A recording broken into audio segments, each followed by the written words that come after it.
I flew in November of 1984. It was a really exciting flight. We launched 2 satellites, and then we also we deployed 2 satellites, and then we retrieved 2 satellites for the first time, and I'll show you that. When you launch on the shuttle, the main engines start about 10 seconds before liftoff. And then when the onboard computer is happy that all the main engines are functioning properly, it sends a command to ignite the solid rocket boosters. And when those solid rockets ignite with 7 million pounds of thrust at liftoff, you may not know where you're going, but you definitely know you're going somewhere. It's a really exciting ride. Once the solids ignite, there's no shutting them off. There's no thrust termination. And they burn for about 2 minutes.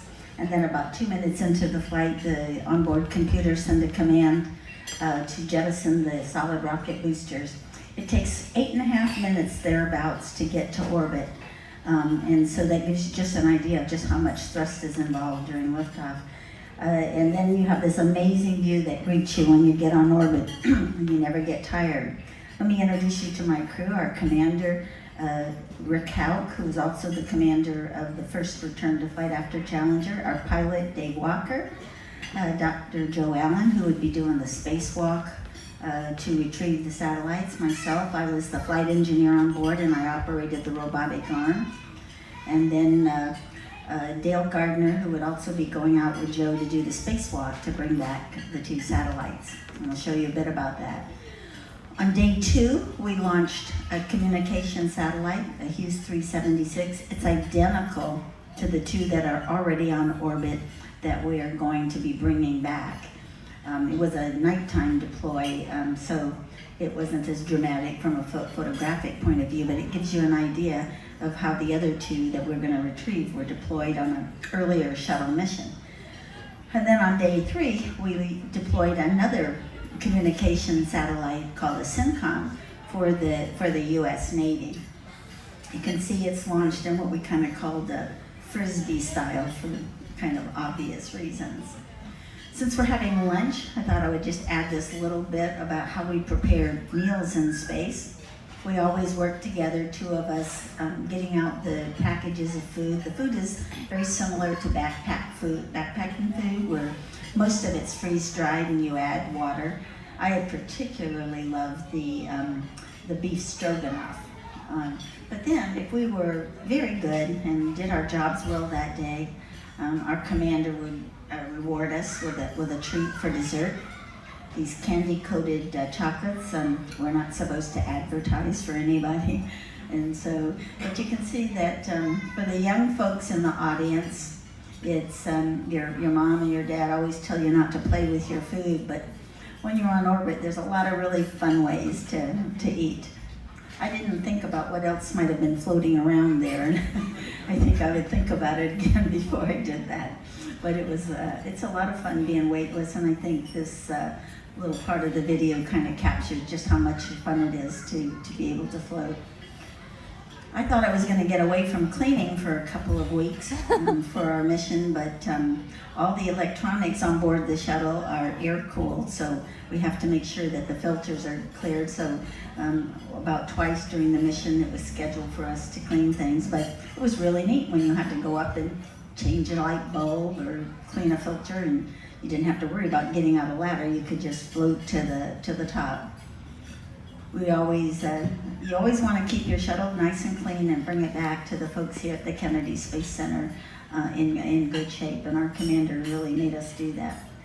So then, so that was on day 2, and day 3 we deployed the 2 satellites. Then on day 4 was a preparation day for the hard days coming up. And on day 5 and on day 7, we rendezvoused, which took about 6 hours, and then did a spacewalk on each of those days to bring this huge satellite into the payload bay. There were only 5 of us on board, and so we were each very busy with our respective tasks. So here you can see, trying to see. Sorry, I was just trying to use the pointer here. I need to work on that a bit. But you can see I'm operating the robotic arm that's at the lower right part of the screen. And then Dale, I can tell it's Dale because he has really long legs compared to Joe, is flying the manned maneuvering backpack over, and he has a device on board that's attached to the manned maneuvering unit that has a grapple fixture on it. As I said, these satellites were not designed to be retrieved and brought back to Earth. And for me to grab it with the arm, it needs to have a special grapple fixture with a target so that I can maneuver in to grab it. And when I look at this, one of the things I remember is Dale commenting that we had pretty much been so well trained, there were really no surprises, but the one surprise we had, as he was flying to the satellite there, the sun was directly in his eyes, and he said until he got into the shadow of the big satellite, he really was unable to really see what he was doing. So that was just one of the only surprises we had. You'll be able to see in a second when he actually docks and achieves a hard dock with the satellite. You can see now he's picked up the rotation rate of the satellite. And then his job was to fire the thrusters on the manned maneuvering unit, stop the rotation, reorient the satellite so that I could move in with the arm to grab it and bring it down into the payload bay. And also, of course, we're communicating. You can see I'm wearing my necklace, the same necklace I'm wearing here, if you want to see it when you come up to take photographs later. And then later in this spacewalk on the second, this video is a combination of the two spacewalks. And since we don't have time to really go into all the details, but then this is Joe flying the manned maneuvering unit. You can tell it's Joe because he has the red bands on his legs of his suit. So as we're looking out the window, that's how you can tell the two crew members apart. And Dave was the person inside that was reading the checklist to them and telling them what they had to do each step of the way, or reminding them, since they had practiced this many, many times and probably pretty much knew what they had to do, but it was important that one of us make sure that every step in the checklist was executed. You can see how big these satellites are. This is the first time anyone had ever handled manually, by hand, hardware as large as this. The only other time that astronauts brought hardware back were the Apollo astronauts bringing back the moon rocks.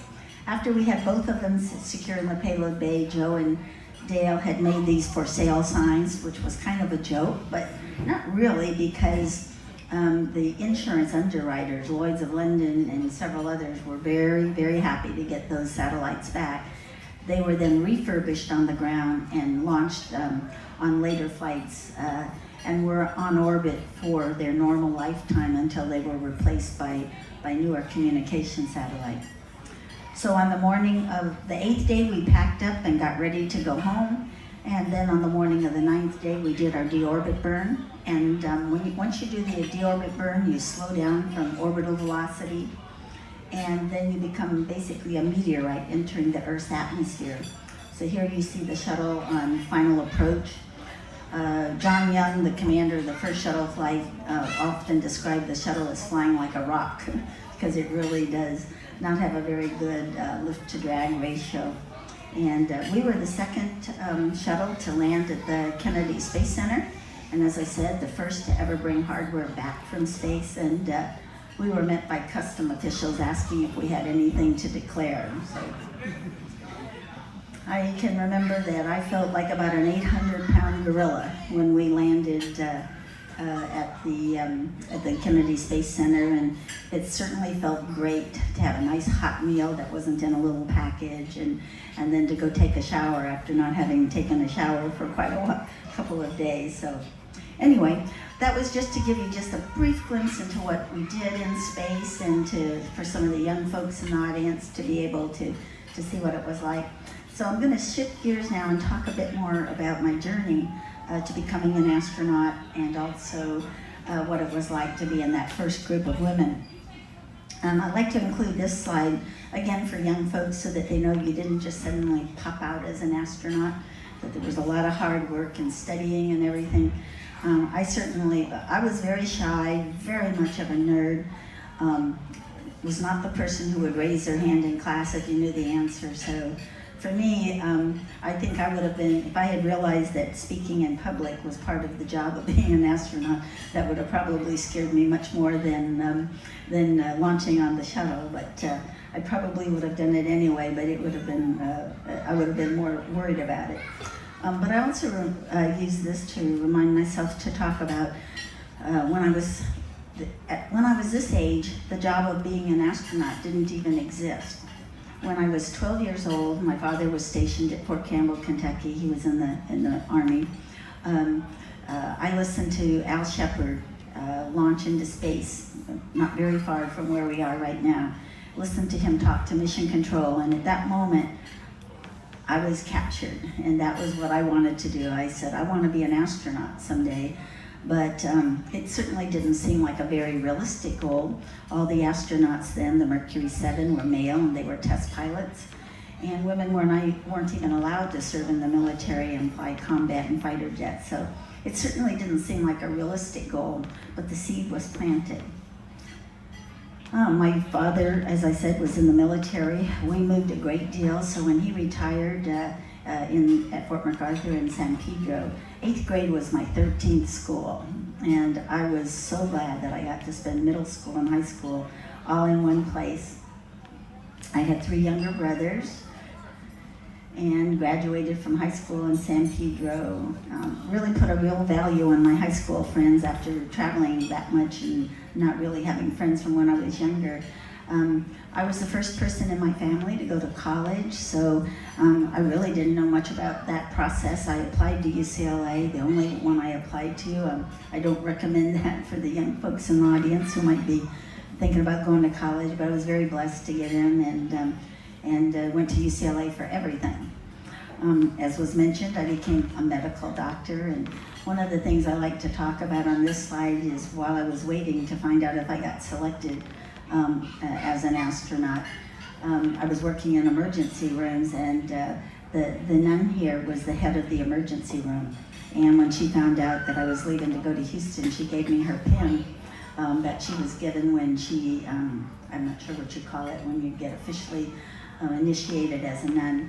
And she gave me the pin that she received, and I wore that in my flight suit on every T-38 flight I went on. I wore it into space, and I credit it with keeping me safe all these many years. But then I was in the end of my medical training, my internship, when I found out that just by pure chance conversation at lunch, much as you're eating right now, that NASA was looking for astronauts for the space shuttle program. And it was about a month before the deadline. And back in those days, you didn't just go online and apply. You know, you had to go call NASA, get the application. It was a civil service application, exactly like what you would use if you were applying to work at the post office or any other government job. I can still remember writing in Mission Specialist Astronaut as the job you were applying for, and it just seemed really surreal. Got my application in one day before the deadline, found out I was interviewing in the first group of women to be interviewed, of which in that group, by the way, 3 of the 6 of us were in that group just coincidentally. And then found out in 1978 that I was selected. But the way that happened was kind of an interesting story. My husband, my then fiance, and I were planning our wedding, and it wasn't going to be a big wedding. We were actually going to come here to Florida because his family's from Orlando. And I was on the phone, we were making reservations for our flights, and all of a sudden the phone rings, and it was NASA calling, asking me if I could come interview. And it was the exact same dates we were planning on getting married. So I looked at Bill, put my hand over the phone and said, "It's NASA, they want me to come for an interview. What should I do?" He said, "Just say yes, we'll figure it out." So I said yes, I said I'll be there. So this was a Friday, and not that Sunday, but the Sunday a week later was when I was supposed to leave. So I look at him and I go, "Now what?" Because we were planning on coming to Florida to get married. So very quickly, this is a Friday. Saturday, I go get a dress, find a place to get married. The Wayfarers Chapel, which is a really beautiful chapel built by Frank Lloyd Wright along the ocean. Got a spot on Tuesday and called a few of our friends. So that's my friends that could come on short notice to our wedding. Got married on Tuesday, went on a one-day honeymoon to San Francisco, came back, worked a 24-hour shift, and then left for the most important interview of my life. The way the interview process for astronauts worked then, and it is still very much the same today, just a few little differences as we got smarter, but the process is the same. We usually interview about 200 people and select anywhere from, I think the smallest class was around 8, and the largest about 35, our class. And so they bring in people in groups of 20 for 1 week, and you have interviews with psychiatrists and all that sort of stuff. So when the whole group gets there on Sunday, they all meet, they explain the schedule of what you're going to be doing. And then just as you get ready to leave and go to your room, they say, oh, and by the way, write an essay about why you want to be an astronaut. And so this is about 9:30 at night on the Sunday. And so I remember I wrote my essay on the little pad, by the phone. We were staying at the Sheraton Kings Inn. Of course, we didn't have laptops and couldn't print out something fancy. So this was my essay. Years later, I found out what happens with those essays because I was on the selection board for the 87 class. And just before a candidate comes in for an interview, as the board is sitting around, we read the essay and usually have a couple of good laughs. So when I went for my interview, I wore this one-piece green velour outfit and platform shoes. I'm not sure exactly what I was thinking. I was from California, what can I say?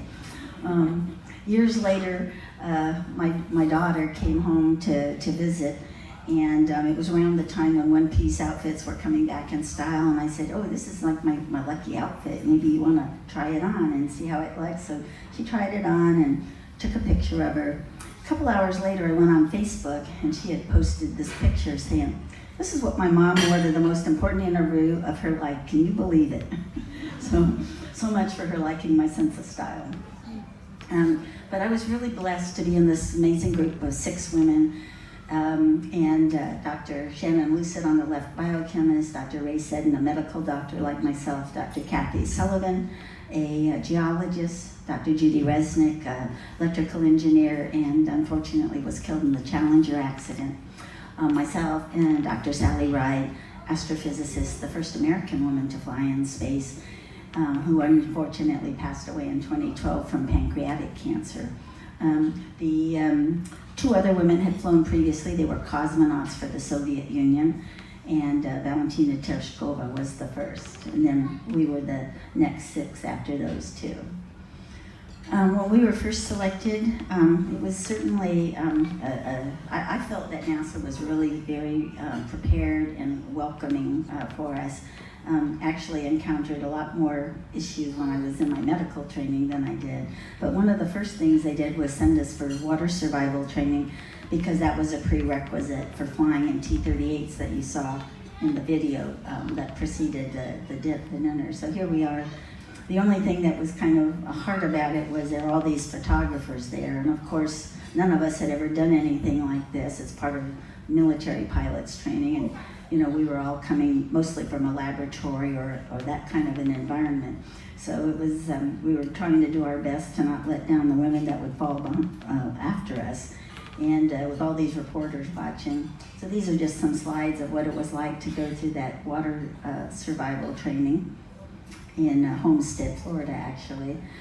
One of the things I tried to show is I really felt that NASA had decided they were going to accept women. I was in Tucson last weekend and got to meet 2 of the Mercury 13. I don't know if you're aware of them, that tried really hard to get a woman selected in the Mercury program.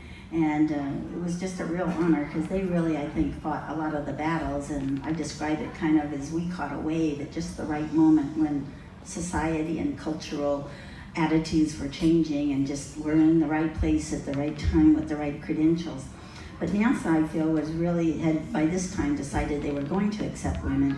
And so, for example, when we went out to Ellington to get our equipment, our helmets and our flight suits and our name tags, one of the technicians had made for each of us one of these name tags with hearts and flowers. So it was kind of the way I think we were all treated when we were accepted. Of course, flying in a T-38, I was in the process of getting my private pilot license when I was in Torrance in California, and flying a Cessna 150, and then all of a sudden you're flying a NASA T-38. In the video I saw NASA 916 was one of the ones, and that was my first T-38 that I flew in, actually.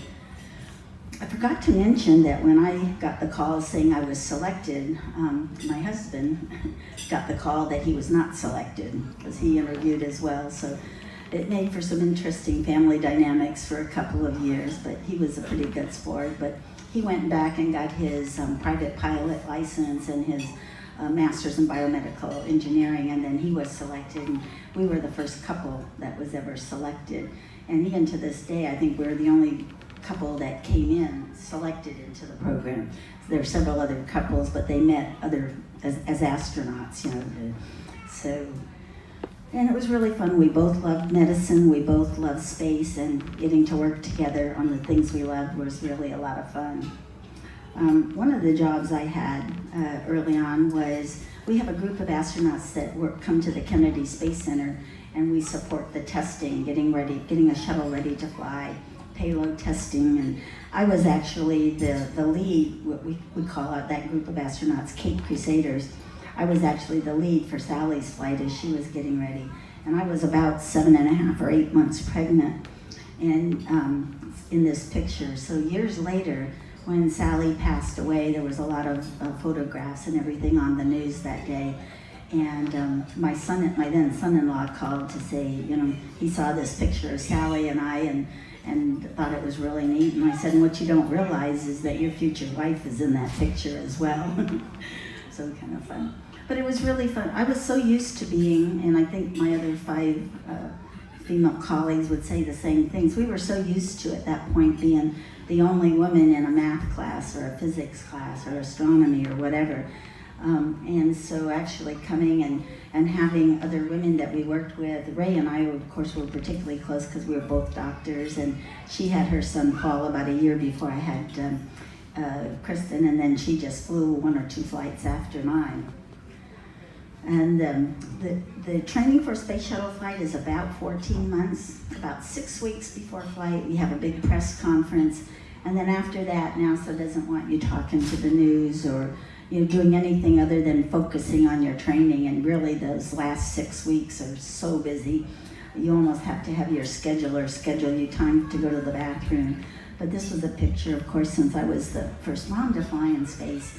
They wanted to have pictures with Kristen, and again, one of our support folks had made a little flight suit for Kristen, and that was a picture that was taken of us at that press conference. And then about a week before your launch, you go into quarantine. Kind of a little bit of that was mentioned in the video.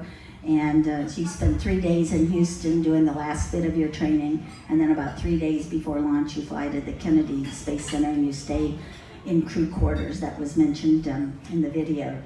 And this is a picture where we had just flown and we had just landed, and Bill was taking care of Kristen. And then, of course, the best support crew I could have was my mom. She came the last 6 weeks and stayed with us and really set my mind at ease. I knew that Kristen was doing well.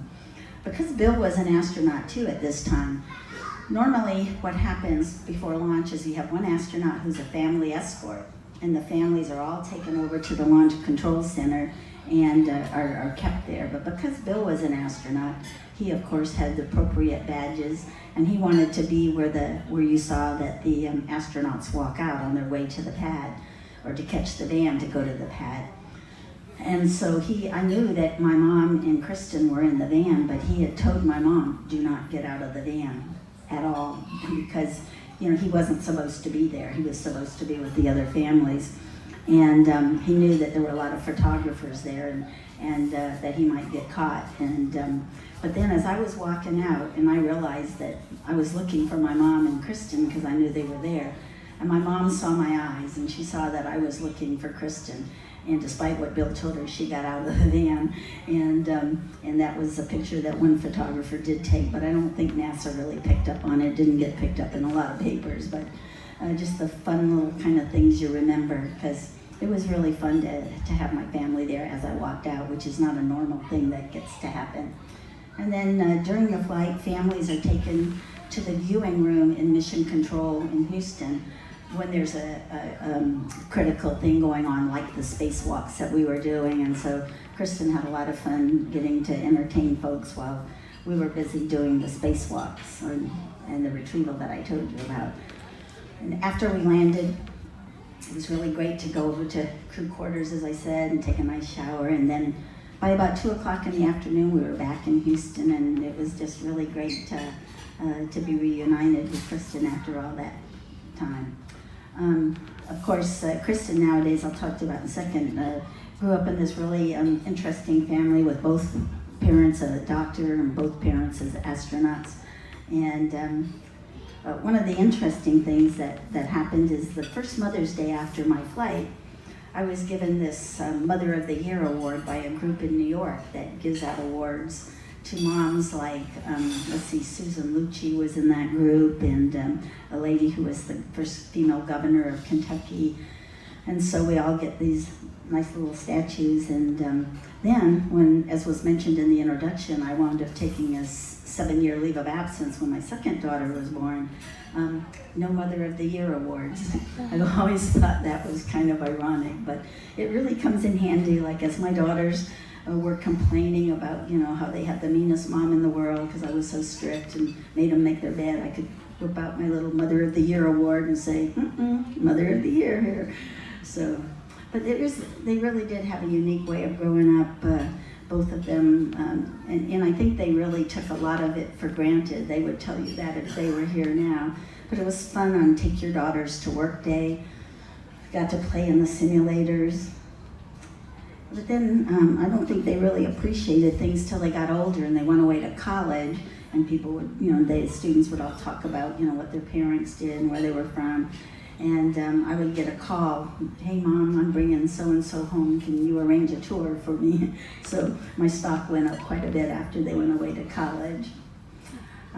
Kristen, the daughter who says I owe it all to her because I was, that I became the first mom, she's now has a pretty demanding job herself. She works for Fox News and covers, has covered President Trump quite a bit, and now is going to be covering whoever the Democratic candidate is in the election coming up. And so I'll probably wind up being her support crew a lot because there'll be a lot of travel involved in that. And then my younger daughter got married about a year ago, and she can't believe that it's even possible. She has her MBA and is doing work in finance, and cannot believe that it's even possible to plan a wedding in 3 days, because her wedding certainly took a lot longer than that and also cost a lot more money than our wedding. But and then my older daughter just had her first child, and she's getting to find out what it's like to have a demanding job and also want to be a mom. Both my daughters will say, well, I failed in getting them to go into STEM and getting them to be a doctor or an astronaut. So now I'm working on my granddaughter. So she has her flight jacket that she got at the baby shower and her flight suit. And then this is her right here. And I found, in fact, on a trip to Florida at the airport, I found these books, Organic Chemistry for Babies and Astrophysics for Babies. So I'm doing my best, and we'll see what happens. I'll have to come back and talk to you in a couple of years and see if I was successful. Anyway, just a little bit of an inner glimpse into my journey to becoming an astronaut and what it was like to be in this amazing group of women. And as time goes forward, and with that, I'm going to stop talking and thank you for